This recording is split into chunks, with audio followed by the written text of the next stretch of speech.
Mom, you're forgetting everything again. Marcus set down my morning pills with that patronizing tone I'd grown to despise. You left the stove on yesterday, remember? And last week you couldn't find your car keys for 3 hours. I watched my 42-year-old son arrange the medication bottles on my kitchen counter with theatrical concern, his manicured fingers lingering on each prescription label as if he were conducting an orchestra of my supposed decline. What Marcus didn't know was that I remembered everything with crystalline clarity, including the sound of him rifling through my desk drawers at 2 a.m. while he thought I was sleeping. Before we jump back in, tell us where you're tuning in from, and if this story touches you, make sure you're subscribed, because tomorrow, I've saved something extra special for you. At 73, Dr. Elena Vasquez had built Coastal Medical Associates from a single-room clinic in Monterey into California's most respected network of urgent care facilities. 37 locations across the state, each one a testament to the immigrant girl from Guadalajara who'd worked 3 jobs to put herself through medical school. My late husband Roberto used to joke that I could diagnose a broken bone from across the room and balance a budget while performing surgery, but I couldn't remember where I'd placed my reading glasses. He'd been wrong about the glasses, too. I always knew exactly where they were. The irony wasn't lost on me that my own son now questioned my mental acuity while systematically looting the empire I'd spent 5 decades building. Marcus had moved back into my Carmel Valley home 6 months ago, claiming his divorce had left him financially devastated and emotionally fragile. His arrival coincided with subtle changes I initially attributed to his presence disrupting my routine. Documents moved from their usual places in my home office, bank statements arriving later than expected. Phone calls from my financial advisors that Marcus insisted on fielding because I seemed confused during our last conversation. The morning ritual had become insufferable. Marcus would arrive in my kitchen at precisely 7:30, dressed in expensive workout clothes that cost more than most people's monthly salaries, carrying a protein smoothie, and wearing the expression of a martyred saint. He'd check my pill organizer, noting with exaggerated concern any missed medications, then launch into his daily performance of worried son managing his declining mother. The pills themselves were legitimate prescriptions for blood pressure and cholesterol, conditions common to women my age. But Marcus had transformed routine medication management into evidence of cognitive decline. Dr. Chen called yesterday about your upcoming appointment, he announced, scrolling through his phone with practiced efficiency. I told him you've been having episodes of confusion and memory loss. He wants to discuss some cognitive testing. The lie rolled off his tongue so smoothly that I almost admired his technique. Dr. Chen had never called. I'd spoken with his office myself 2 days ago to confirm my annual physical, a conversation I remembered in perfect detail because the receptionist had mentioned her daughter's acceptance to medical school. I sipped my coffee and watched Marcus perform his morning inspection of my kitchen, noting aloud that I'd left dishes in the sink overnight and forgotten to wipe down the counters. Small domestic oversights he'd elevated to symptoms of dementia, building a narrative of decline that would justify whatever endgame he'd planned. The dishes were from his late-night snack, eaten while he'd searched my filing cabinets, but pointing out his lie would only fuel his claims about my confusion and combativeness. Mom, we need to talk about your finances, Marcus said, settling into the chair across from my breakfast nook, with the weighty demeanor of someone preparing to deliver difficult news. I've been reviewing your accounts, and there are some concerning patterns. Duplicate payments, forgotten bills, irregular transfers that don't make sense. He pulled out a folder thick with printed statements, each page marked with yellow highlighter and red pen annotations. Look at this charge from last month. $300 to some medical supply company you've never heard of. You don't remember authorizing this, do you? The medical supply company was Global Health Solutions, a legitimate vendor I'd used for 15 years to stock my clinics with specialized equipment. The $300 charge was for portable ultrasound calibration services, a routine expense I approved monthly. Marcus knew this because he'd intercepted my business correspondence for weeks, but his performance required me to appear confused and forgetful about normal business operations. I don't recall that specific charge, I said carefully, playing along with his script while memorizing every detail of his manipulation. The truth was, I recalled not just the charge but the entire conversation with their sales representative about upgrading our calibration schedule to quarterly instead of semi-annually.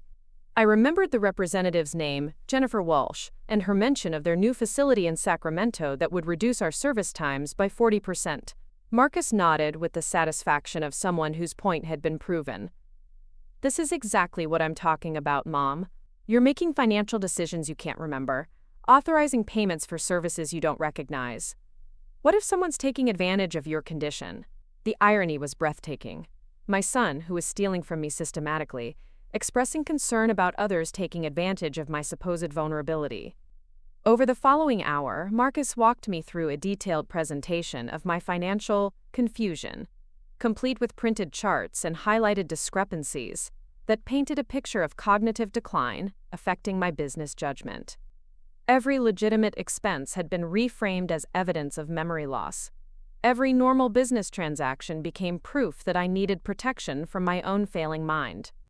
The presentation was professionally crafted, the kind of documentation that would convince bank managers and attorneys that Elena Vasquez was no longer competent to manage her own affairs. The solution is simple, Marcus concluded, producing another folder from his briefcase. We establish a limited conservatorship with me as your financial guardian. Nothing dramatic, just protection against these kinds of oversights. You'll still live independently, still make daily decisions, but major financial choices would require my approval to prevent mistakes. He spread the legal documents across my kitchen table like a real estate agent closing $1 million sale. I've already consulted with attorney Harrison Mitchell about the paperwork. He says we can file everything this week. Harrison Mitchell was Marcus's fraternity brother from Stanford, a detail I discovered during my own research into my son's recent activities.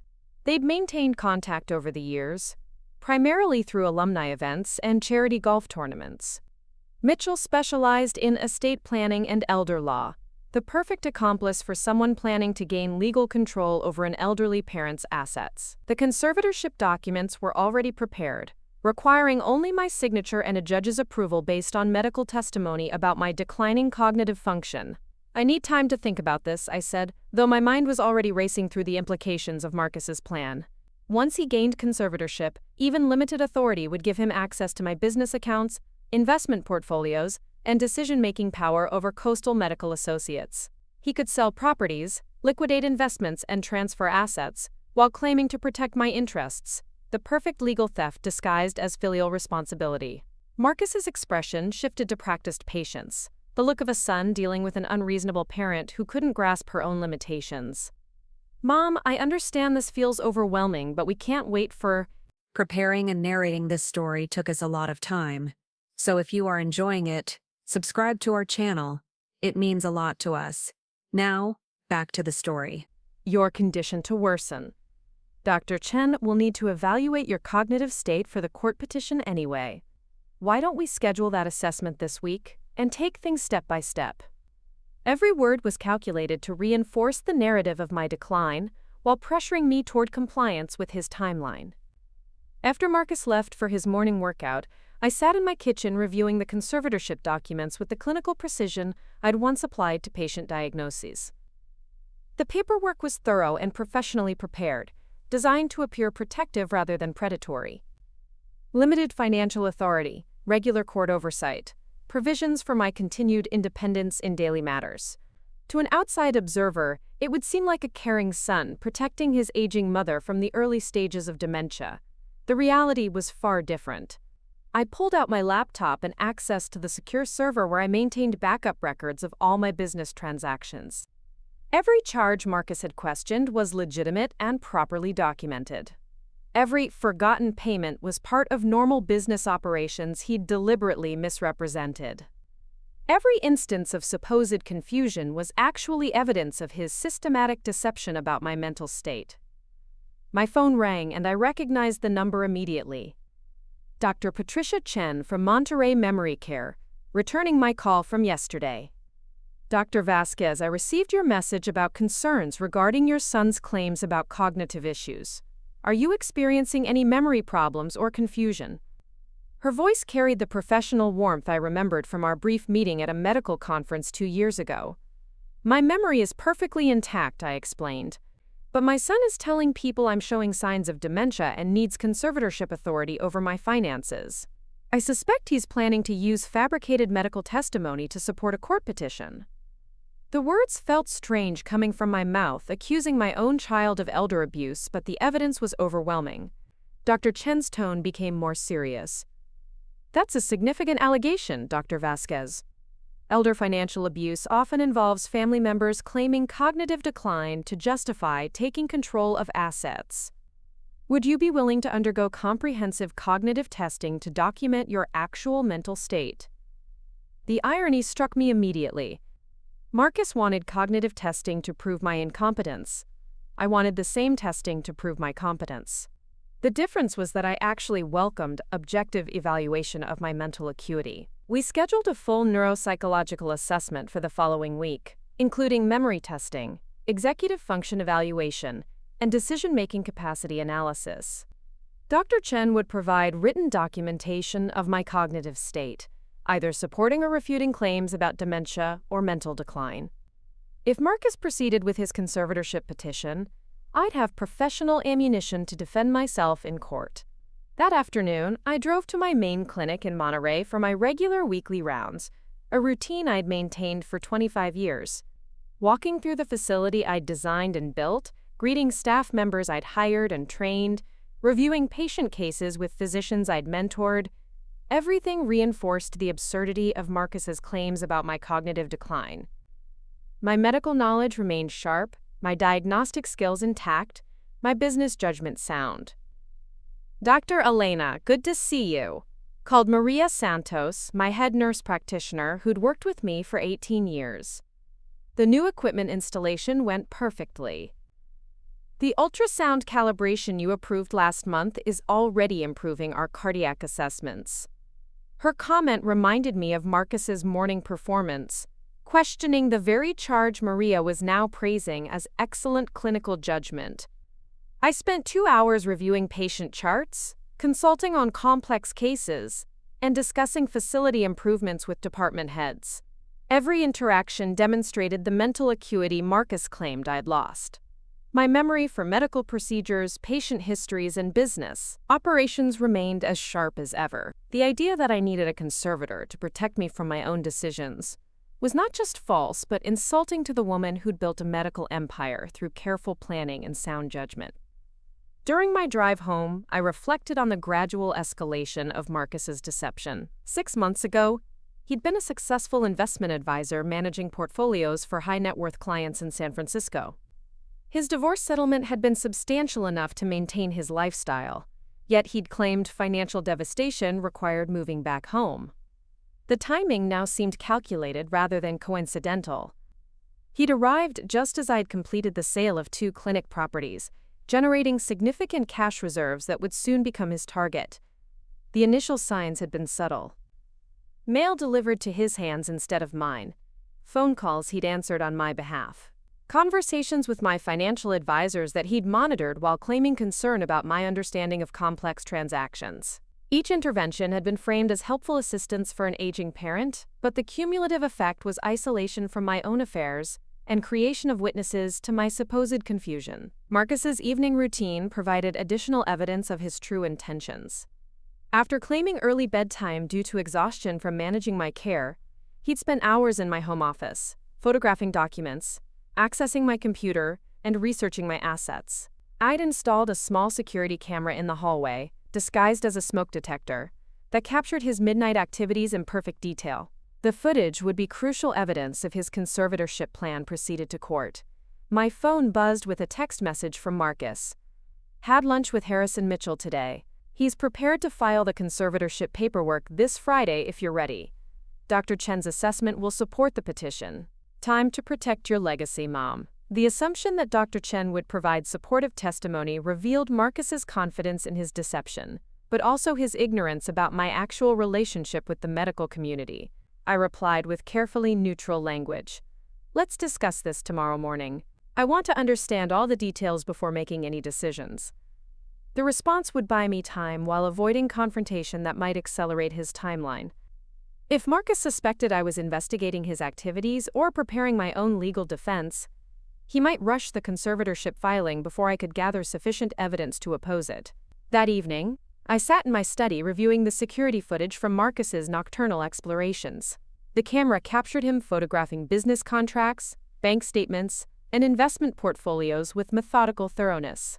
He'd accessed my computer using a password he'd observed during my morning routine, downloading files related to my medical practice and real estate holdings.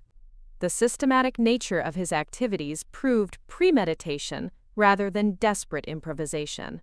Most damning was footage from 3 nights ago showing Marcus on the phone in my office, discussing my supposed mental decline with someone he addressed as Harrison.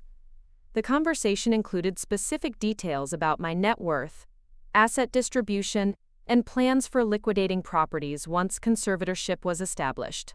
They discussed timeline, documentation requirements, and strategies for presenting my case to the court as a clear-cut example of necessary elder protection. "She's showing classic signs," Marcus had said, his voice clear on the camera's audio recording. "Memory loss, confusion about business transactions, poor judgment about financial decisions. Dr. Chen's evaluation will confirm cognitive decline, and the conservatorship will be approved within 30 days. Once I have legal authority, we can start liquidating the real estate portfolio and moving assets into more liquid investments." The more liquid investments comment revealed the ultimate goal. Marcus didn't want to protect my assets. He wanted to convert them into forms he could access more easily. Real estate required extensive documentation and court approval for sale under conservatorship. Cash accounts and securities could be managed with far less oversight, especially if the conservator claimed investment expertise and fiduciary responsibility. I spent the night creating detailed documentation of Marcus's activities, organizing security footage, financial records, and communication evidence into a comprehensive file. If the situation proceeded to legal confrontation, I'd need irrefutable proof of his deception and my own mental competency. The stakes were enormous: 37 medical facilities, real estate portfolio worth $12 million, investment accounts totaling $8 million, and the professional reputation I'd built over 5 decades. Marcus arrived the following morning with his usual performance of concerned son managing his declining mother, but I detected new urgency in his demeanor. Perhaps Harrison Mitchell had advised faster action, or maybe Marcus sensed my growing awareness of his true intentions. Either way, the timeline was accelerating, and I needed to be ready for whatever came next. "Mom, I've been thinking about our conversation yesterday," he began, settling into his usual chair with practiced casualness. "The conservatorship really is the best protection for your future. Harrison says there are cases where families wait too long, and by the time they act, significant financial damage has already occurred. I don't want that to happen to you." The threat was subtle but clear. Delay would result in consequences he was prepared to manufacture if necessary. I nodded thoughtfully, maintaining the appearance of an elderly woman struggling with complex decisions beyond her comprehension. "I trust your judgment, Marcus. You've always been so smart about these things. When does Harrison need my signature?" The compliant response seemed to reassure him, though I noticed his eyes sharpening, as if searching for signs of deception. "Today would be ideal," Marcus replied, producing the familiar folder from his briefcase. "Harrison can file everything this afternoon, and we can have the court hearing scheduled within 2 weeks. Dr. Chen's evaluation next week will provide the medical documentation we need." He spread the legal documents across my kitchen table again, this time with the confidence of someone closing a successful negotiation. As I reached for the pen Marcus offered, my landline phone rang. The caller ID showed Monterey Police Department, and I felt a surge of satisfaction at the perfect timing. "Excuse me, dear. I should answer this." Marcus's expression shifted to concern as I picked up the receiver, wondering why police would be calling his supposedly confused mother. "Dr. Vasquez, this is Detective Sarah Martinez with Monterey PD. We've received a report regarding possible elder financial abuse and need to speak with you about recent activity in your accounts. Are you able to meet with us today?" The detective's voice was professional but carried the weight of serious investigation. I'd contacted them yesterday after discovering the full scope of Marcus's activities. Marcus was listening intently, his face pale with sudden understanding that his plan was unraveling. "Of course, Detective. I'm available this afternoon." Should I bring any documentation? I kept my voice steady while watching my son's confident demeanor crumble into panic. We'll need your financial records, any evidence of unauthorized access to your accounts, and documentation of claims made about your mental capacity. Dr. Vasquez, are you currently under any pressure to sign legal documents or transfer asset control to family members?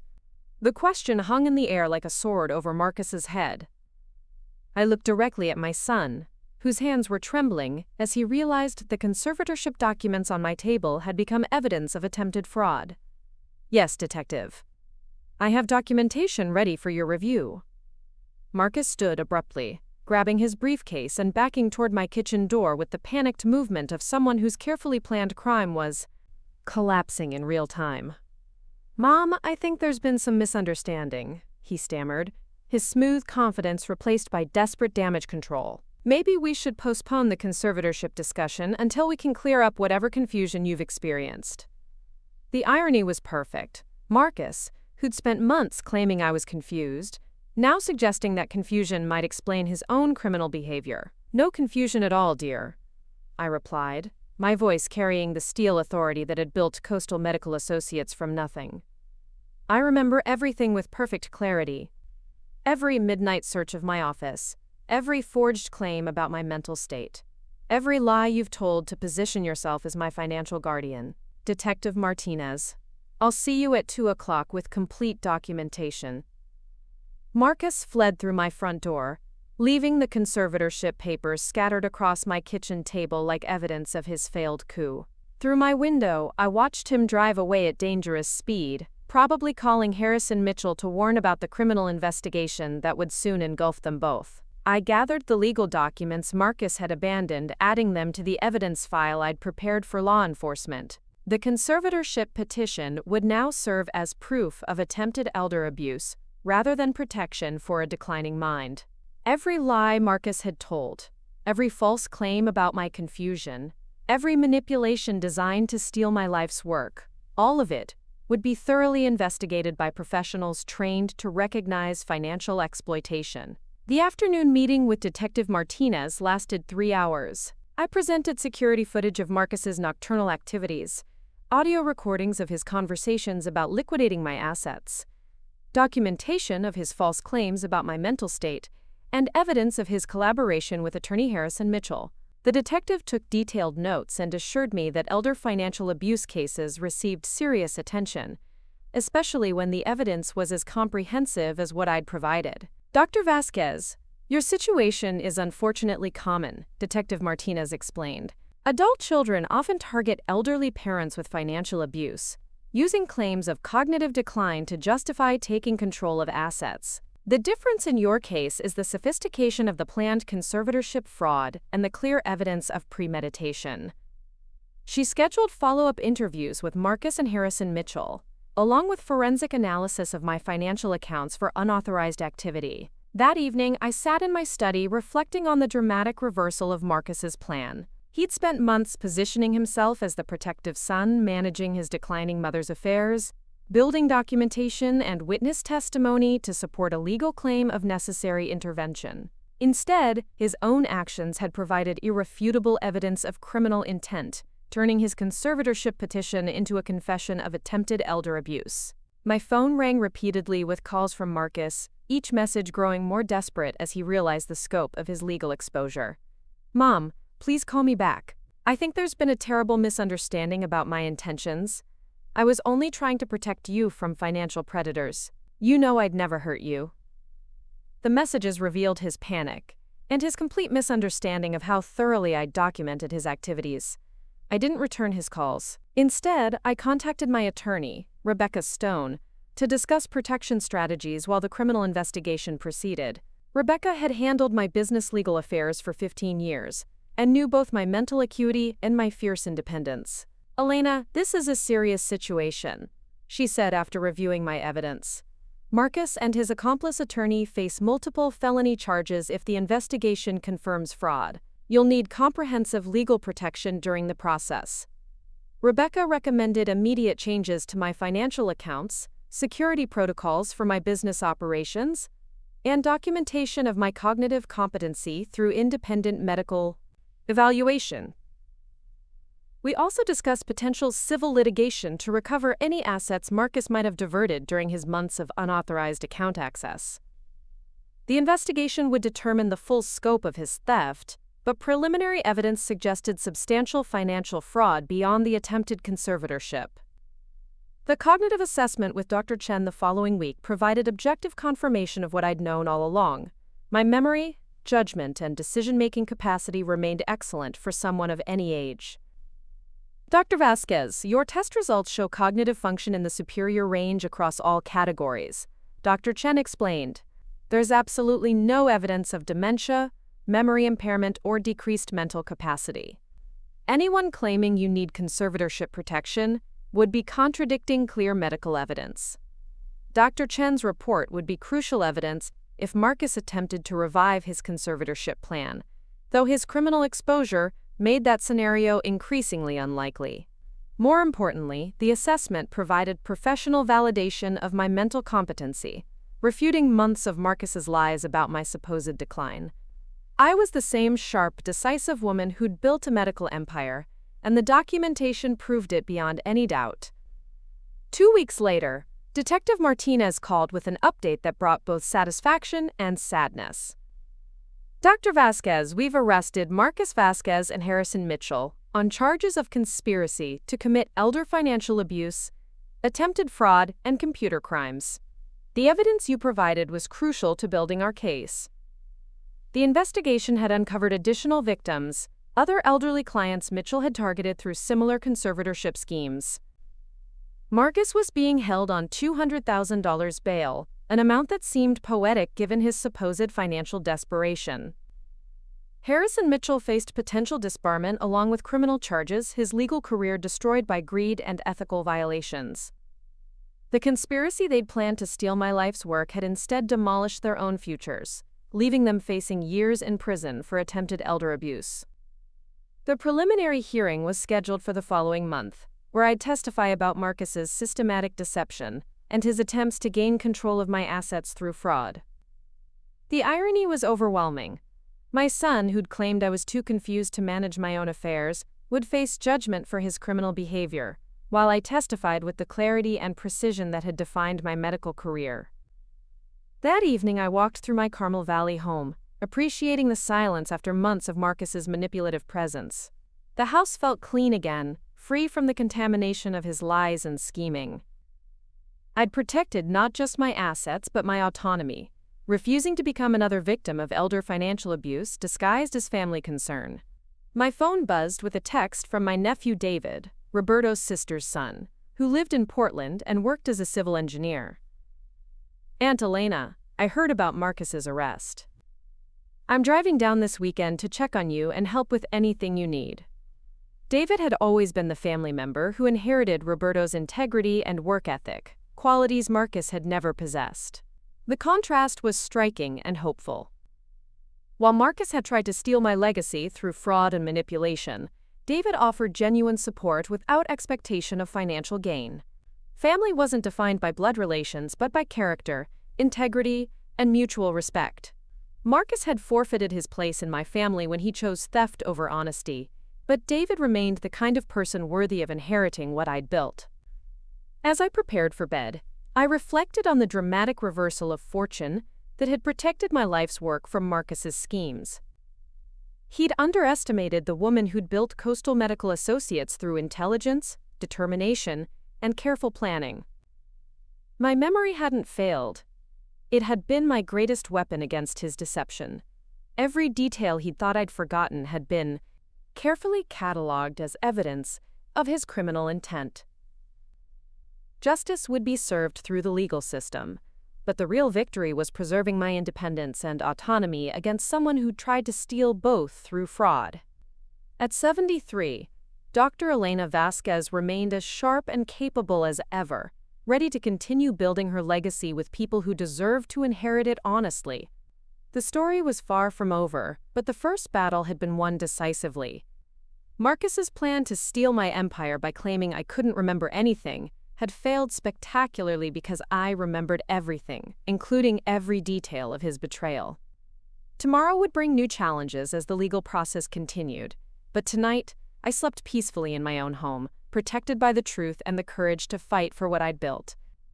The courthouse steps felt solid beneath my feet as I climbed toward the entrance of Monterey County Superior Court, my heels clicking with the same determination that had carried me through 40 years of medical practice. 3 months had passed since Marcus's arrest, and today marked the beginning of his criminal trial for elder financial abuse. The morning fog clung to the coastal mountains, but my mind was crystal clear as I prepared to testify against my own son.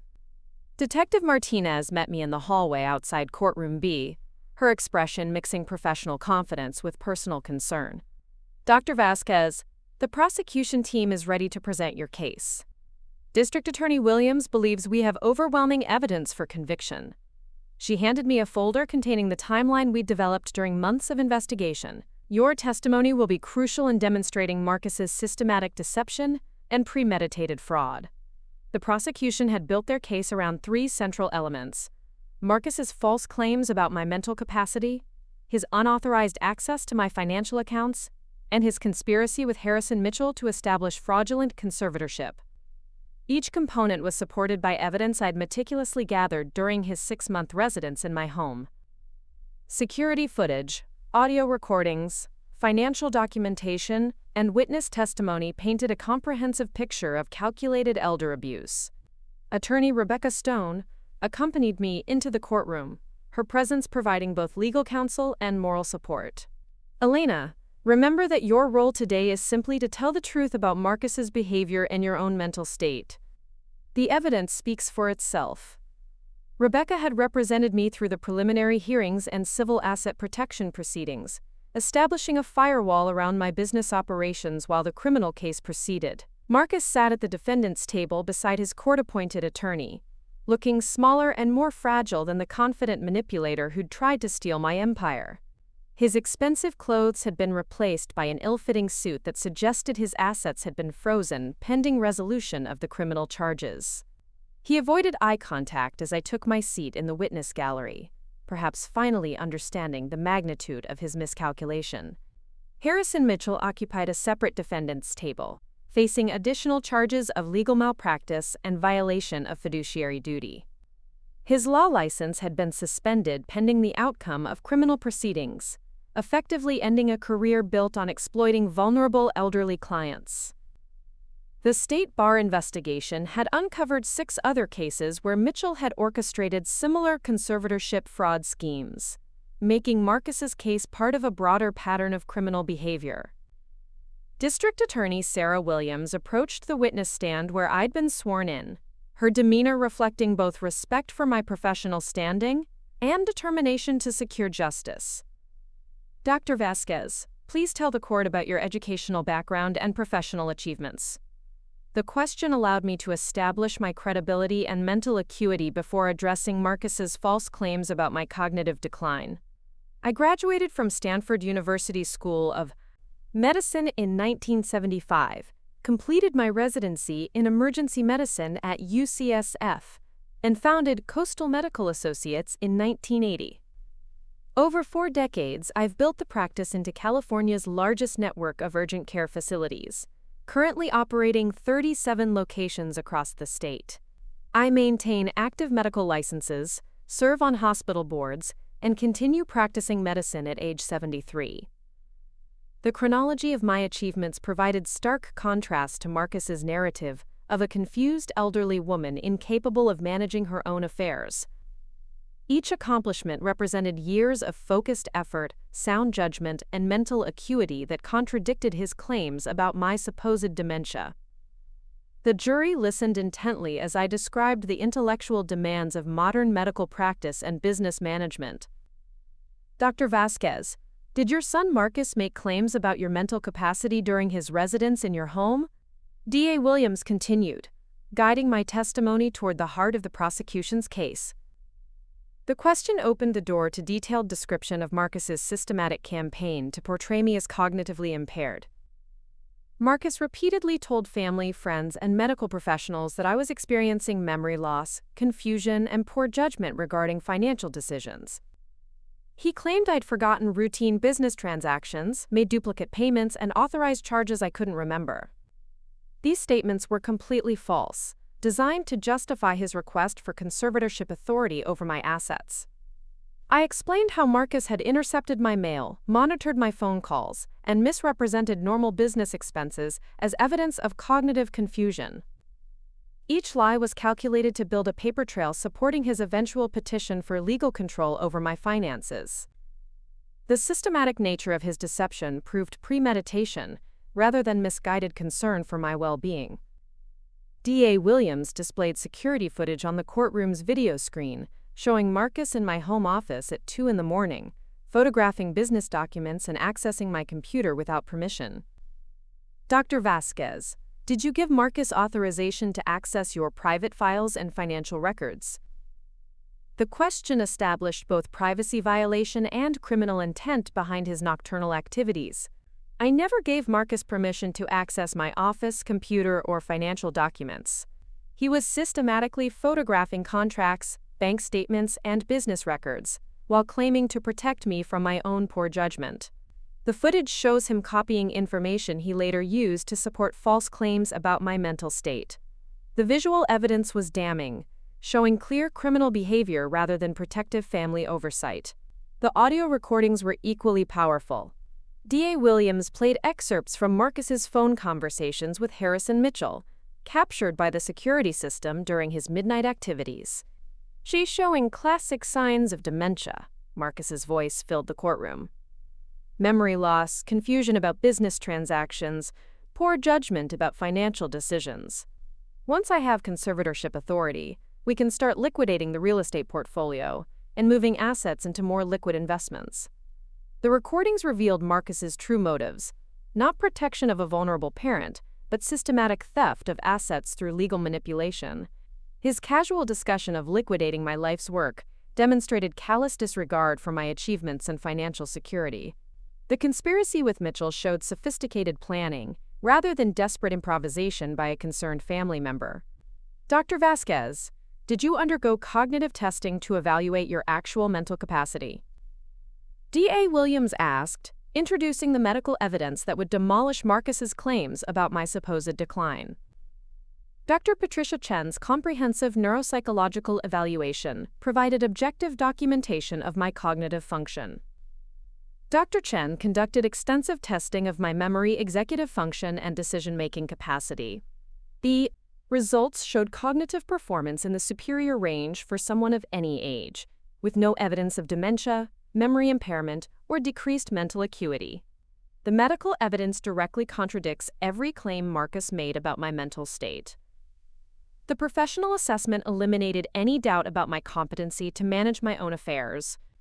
During cross-examination, Marcus's attorney attempted to portray his actions as misguided concern rather than criminal intent.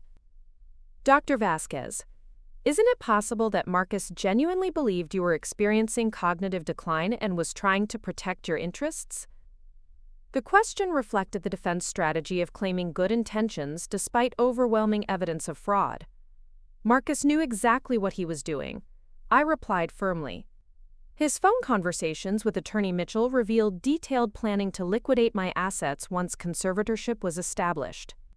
These weren't the actions of someone protecting a vulnerable parent, but of someone systematically planning to steal everything I'd built over 40 years.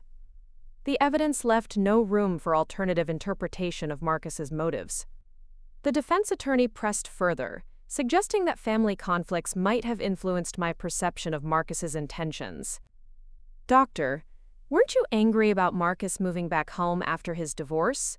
Might your feelings about his presence have colored your interpretation of his helpful activities?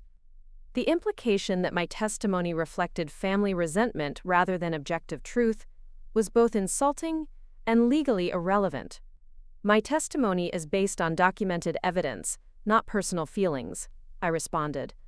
Security footage, audio recordings, and financial records prove Marcus's criminal behavior regardless of my emotional response to his actions. The evidence speaks for itself.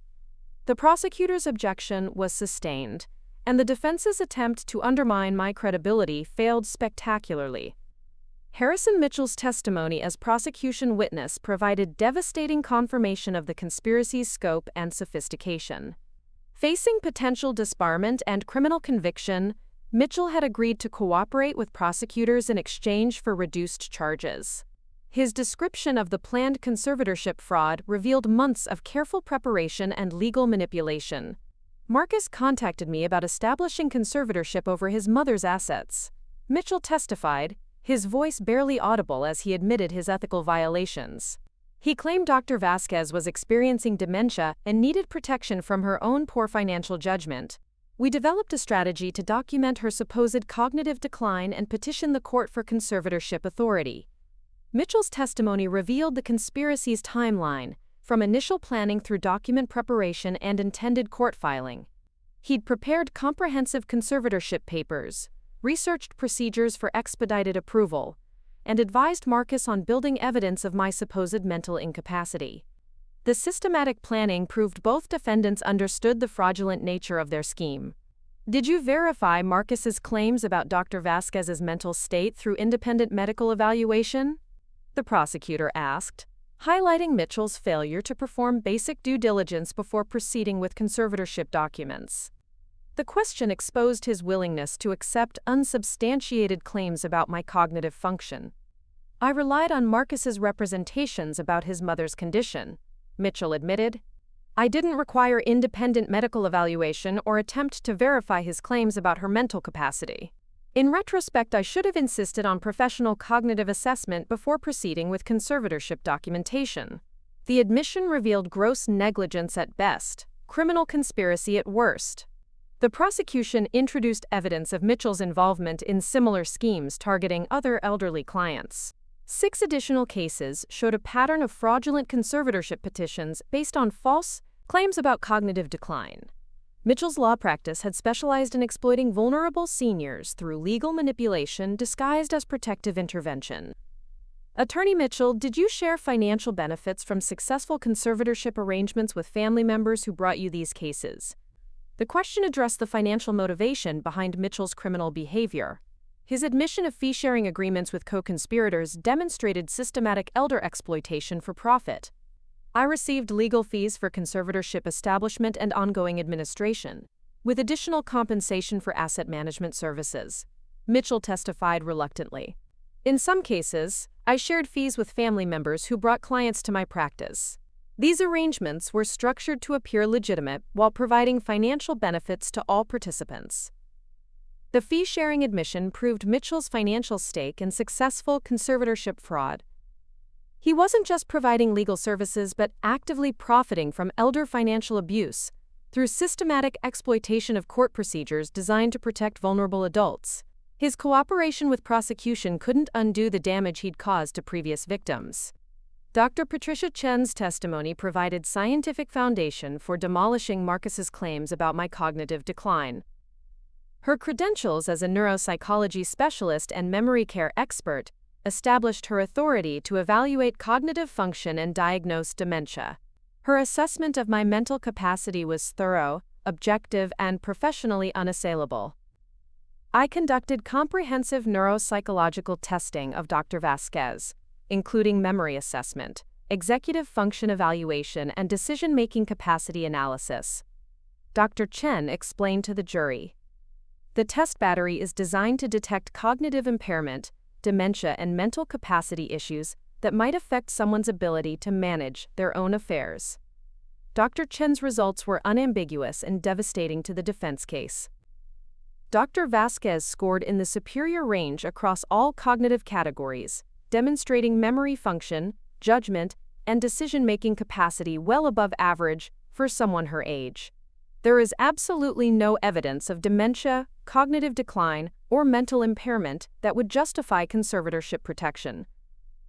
The medical testimony eliminated any possibility that Marcus's claims had legitimate foundation. Dr. Chen's professional opinion, supported by objective testing, proved that I was fully capable of managing my own affairs and making sound financial decisions. Marcus's conservatorship petition was based entirely on false claims about my mental state. During defense cross-examination, Dr. Chen remained unshakable in her professional assessment. Doctor, isn't it possible that cognitive decline could develop rapidly between your testing and the time period when Marcus observed concerning behaviors? The defense attorney's question reflected desperation rather than legitimate medical inquiry. Dementia and cognitive decline follow predictable patterns that develop over months or years, not weeks, Dr. Chen replied. The level of cognitive function Dr. Vasquez demonstrated couldn't disappear suddenly without major neurological trauma. Marcus's timeline of supposed decline is medically impossible given my test results. The expert testimony closed the door on any defense claim that Marcus might have observed legitimate cognitive issues that justified his actions. Dr. Chen's evaluation proved that my mental capacity was excellent throughout the period when Marcus was documenting supposed evidence of decline. His claims were fabricated rather than observational. Marcus's own testimony proved to be the final nail in his legal coffin. Against his attorney's advice, he insisted on taking the stand to explain his actions and defend his intentions. The decision reflected either misguided confidence or complete failure to understand the overwhelming evidence against him.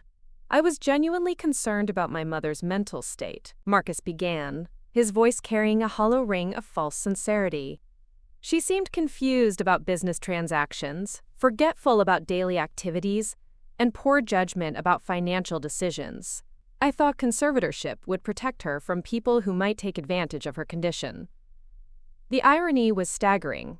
Marcus, who had systematically planned to steal my assets through fraud, claiming concern about others taking advantage of my supposed vulnerability. His testimony revealed either complete delusion about his own criminal behavior or cynical calculation that the jury might accept his protective son narrative, despite overwhelming evidence to the contrary. D.A. Williams demolished Marcus's testimony during cross-examination, using his own recorded statements to prove premeditated fraud. Mr. Vasquez, on March 15th, you told Attorney Mitchell that once conservatorship was established, you planned to liquidate your mother's real estate portfolio. How does asset liquidation protect her from financial predators? The question exposed the contradiction between Marcus's claimed protective motives and his actual plans for my wealth. Marcus struggled to explain why protecting my assets required converting them to forms he could access more easily. I thought liquid investments would be safer and easier to manage than complex real estate holdings. The goal was portfolio simplification, not personal benefit. His explanation was both technically nonsensical and legally irrelevant, given the fraudulent foundation of his conservatorship petition. Mr. Vasquez, why didn't you seek independent medical evaluation of your mother's cognitive state before petitioning for conservatorship? D.A. Williams continued, highlighting Marcus's failure to verify his own claims about my mental capacity. The question emphasized his willingness to proceed with legal action based on false evidence. I trusted my own observations about her condition and assumed the court would require medical evaluation as part of the conservatorship process. Marcus replied weakly. His answer revealed either gross ignorance about legal procedures or deliberate intent to deceive the court about my actual mental state. The prosecution's final questions focused on Marcus's midnight activities in my home office, using security footage to document his systematic violation of my privacy and theft of confidential information. Mr. Vasquez, did you have permission to access your mother's private business files and financial records? The question was straightforward but devastating. I was trying to understand her financial situation to better protect her interests, Marcus answered, avoiding direct acknowledgement of unauthorized access. His evasive response only emphasized the criminal nature of his activities and the violation of trust involved in his systematic deception. The closing arguments crystallized the central issues for jury consideration. D.A. Williams methodically reviewed the evidence proving Marcus's systematic fraud, false claims about my mental capacity, and conspiracy with Attorney Mitchell to steal my assets through legal manipulation. This case represents elder financial abuse at its most calculated and cruel, a son exploiting his mother's trust to steal everything she'd built through 40 years of honest work. The prosecutor emphasized the contradiction between Marcus's claimed concern for my well-being and his actual plans to liquidate my life's work for his own benefit. Security footage, audio recordings, and medical evidence prove that Marcus Vasquez knew his mother was mentally competent, while he systematically lied about her cognitive state to justify stealing her assets. Marcus's defense attorney attempted to salvage his client's case by portraying the conspiracy as misguided family concern rather than criminal fraud. Marcus Vasquez made serious errors in judgment, but his actions were motivated by love for his mother and concern for her welfare, not criminal intent to defraud. The argument failed to address the overwhelming evidence of systematic deception and premeditated theft. The defense closing couldn't explain away Marcus's recorded conversations about liquidating my assets, his unauthorized access to confidential business files, or his collaboration with attorney Mitchell in developing fraudulent conservatorship documentation. The evidence proved criminal intent beyond any reasonable doubt. Jury deliberation lasted only 4 hours, a remarkably short time for a complex financial crime case. The speed suggested unanimous agreement about Marcus's guilt, based on overwhelming evidence of elder financial abuse. When they returned to announce their verdict, the forewoman's voice was clear and decisive. We find the defendant Marcus Vasquez guilty on all counts: conspiracy to commit elder financial abuse, attempted fraud, computer crimes, and violation of fiduciary duty. The words carried both legal finality and personal vindication. Marcus had gambled his freedom on the assumption that I was too confused to recognize his deception, and he'd lost everything. Harrison Mitchell received a separate trial that concluded 2 weeks later with similar results.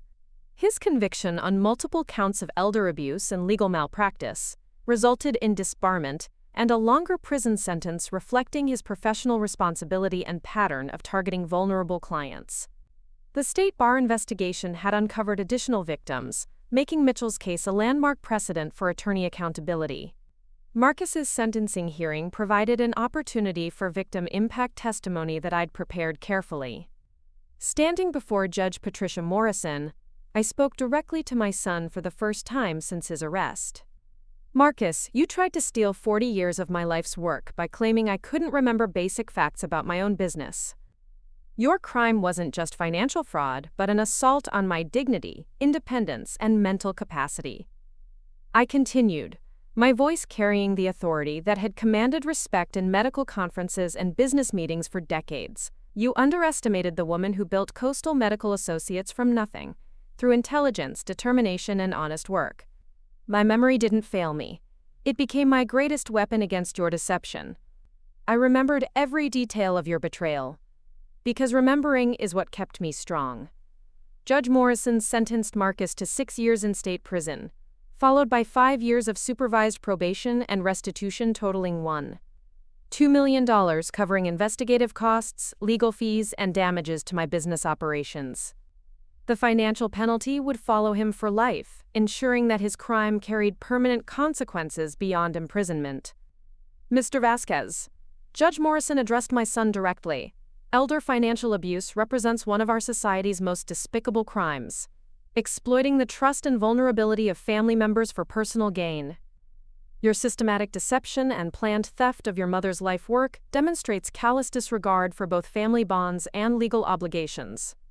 The judge's comments emphasized the broader significance of Marcus's case as precedent for elder abuse prosecution. Dr. Vasquez's courage in documenting evidence and testifying against her own son sends a clear message that family relationships don't excuse criminal behavior. Elder financial abuse will be prosecuted to the full extent of the law. 3 months after Marcus's sentencing, I stood in the main conference room of Coastal Medical Associates, addressing the annual meeting of department heads and senior physicians. The criminal trial had attracted media attention that could have damaged my professional reputation, but the opposite occurred. The medical community's response had been overwhelmingly supportive, viewing my successful defense against elder abuse as evidence of strength rather than vulnerability. This year presented unprecedented challenges for our organization. I began, my voice carrying the same confidence that had built the practice from a single clinic. But Coastal Medical Associates emerged stronger, with enhanced security protocols, improved financial oversight, and renewed commitment to protecting vulnerable patients from exploitation. The business had thrived during the months of legal proceedings, with several major hospital systems expressing interest in partnership opportunities. My successful prosecution of Marcus's fraud had demonstrated the kind of leadership and integrity that medical institutions valued in potential collaborators. Rather than damaging my reputation, the case had enhanced my standing in the professional community. Dr. Jennifer Walsh, my chief medical officer and longtime colleague, approached after the meeting with news that brought both satisfaction and renewed purpose. Elena, the California Medical Association wants you to chair their new Elder Abuse Prevention Committee. Your experience with financial exploitation could help protect other physicians and their families from similar crimes. The invitation represented recognition that my case had broader significance beyond personal vindication. Marcus's conviction had established important legal precedents for prosecuting elder financial abuse, particularly cases involving sophisticated legal manipulation and family exploitation. My testimony and evidence gathering had become a model for other victims seeking justice. That evening, I sat in my study reviewing financial statements that showed Coastal Medical Associates had achieved record profitability during the year of Marcus's attempted theft. The irony was perfect. While he'd claimed concern about my business judgment, the practice had expanded to 42 locations and increased revenue by 18%. My supposedly declining mental capacity had generated the most successful year in company history. My nephew David called from Portland with news about his planned relocation to California. Aunt Elena, I've accepted a position with the Monterey County Engineering Department. Sarah and I want to be closer to family, especially after everything that happened with Marcus. David's decision to move closer brought both personal comfort and business opportunity. Unlike Marcus, David had shown genuine interest in understanding my business operations without seeking personal advantage. His engineering background and ethical foundation made him an ideal candidate for eventual leadership transition at Coastal Medical Associates. Family legacy would continue through someone who'd earned trust through character, rather than claimed it through blood relation. Rebecca Stone called with final updates on the civil recovery proceedings related to Marcus's attempted fraud. Elena, we've recovered all diverted funds and secured permanent restraining orders preventing Marcus or his accomplices from any future contact with your business operations. The asset protection measures we implemented will remain in place indefinitely. The legal safeguards ensured that my wealth and business operations were secure from any future exploitation attempts. Marcus's conviction had triggered automatic provisions in my estate planning that permanently excluded him from inheritance consideration. His crime had cost him not just freedom but any claim to the legacy he'd tried to steal through fraud. 6 months later, I received an unexpected letter from Marcus, written from Salinas Valley State Prison where he was serving his sentence. The letter expressed remorse, requested forgiveness, and attempted to explain his actions as misguided desperation rather than calculated greed. Reading his words, I felt sadness rather than anger about the son who'd chosen theft over honesty. I know you'll never forgive me for what I tried to do, Marcus wrote. I convinced myself that I was protecting you from confusion and poor judgment, but the truth is I was protecting myself from facing my own financial failures. I thought your money could solve problems that only honest work and personal responsibility could address. The admission came too late to affect his legal situation but provided some closure about his motivations. Marcus had chosen the path of fraudulent shortcuts rather than rebuilding his life through legitimate effort. His attempted theft reflected character flaws that imprisonment might address but couldn't cure without genuine personal change. I chose not to respond to his letter. Marcus had earned forgiveness through serving his sentence and making restitution, but reconciliation required trust that his actions had permanently destroyed. Some betrayals were too fundamental to overcome, regardless of family relationships or expressions of remorse. Instead, I focused on building positive relationships with people who'd earned respect through their character and actions. David had moved to Monterey and begun learning business operations at Coastal Medical Associates. His engineering precision and ethical foundation made him an excellent student of organizational management and strategic planning. Dr. Jennifer Walsh and I had developed succession planning that would ensure Coastal Medical Associates continued thriving under new leadership when I chose to reduce my active involvement. The organization I'd built would survive and grow through the efforts of people who shared my commitment to excellence and integrity. The Elder Abuse Prevention Committee had become a passion project that allowed me to help other seniors protect themselves from financial exploitation. My case had become a teaching example for law enforcement, legal professionals, and families dealing with similar situations. The pain of Marcus's betrayal had generated positive impact for vulnerable people facing comparable threats. 1 year after Marcus's conviction, I stood on the deck of my Carmel Valley home, watching the sunset over mountains that had witnessed 4 decades of my California journey. From desperate young medical resident to successful physician and business owner, the path had included triumphs, setbacks, and ultimately the strength to defend what I'd built against my own son's criminal betrayal. The security cameras Marcus had never discovered continued monitoring my property, but their purpose had evolved from evidence gathering to simple peace of mind. The woman who documented his crimes with methodical precision remained alert to potential threats, while enjoying the independence and autonomy he'd tried to steal. My phone buzzed with a text from David, who was working late at the main clinic handling a complex equipment installation. "Aunt Elena, the new diagnostic systems are performing perfectly. Dr. Walsh says our patient throughput has increased 20% since implementation. Your investment decisions continue generating excellent results." The message reinforced what the criminal trial had proven. My judgment remained sound, my memory sharp, and my business acumen intact. Marcus's claims about confusion and declining capacity had been projections of his own failures, rather than observations of my limitations. The empire I'd built continued growing under my leadership, because his assessment of my abilities had been as false as everything else about his scheme. As darkness settled over the California coast, I reflected on the complete reversal of Marcus's attempted theft. He'd planned to steal my legacy by claiming I couldn't remember details about my own life and business. Instead, my perfect recall of his criminal activities had become the foundation for his conviction and my vindication.